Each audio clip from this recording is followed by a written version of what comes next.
Yes, there's one movie I just discovered. This only reason I wanted to uncover this is I don't believe I haven't heard anybody ever talk about this movie. I don't know if you guys have ever heard of this movie. I never heard of it at all.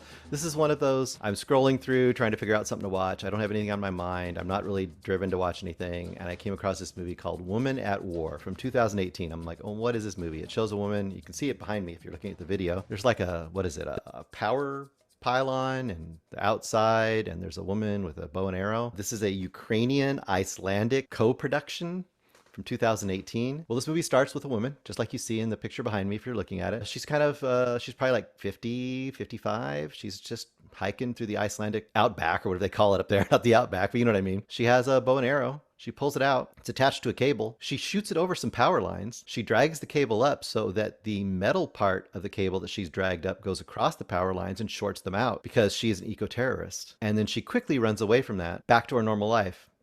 Middle-aged, single, choir teacher in Iceland. The entire country is after her because she's halfway shutting down their system by doing these eco-terrorist acts.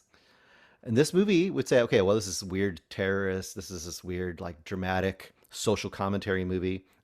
Kind of. It's also kind of a dark comedy. It's a very unique movie. I've never seen a movie quite like this, or haven't seen a movie quite like this for quite a while. Came out of nowhere for me, and I think this is a really interesting find. I think this is really definitely a hidden gem. If you have never heard of this movie, it's on HBO Max. It's an easy watch. It's like, I don't know, hour, 40 minutes. There's also some really cool stuff with the score in this movie that you might hate or you might like. I could see Eric being really annoyed by it, but I think if he sticks with it, he might end up liking it because it could almost tip into that Wes Anderson-y style in that, not in the style of the filmmaking, but the score. So she's walking along and there's just literally like a little folk band behind her everywhere she goes. Every so often, there'll be these Jesus. there'll be these three dudes back there just playing the music and it becomes part of the score.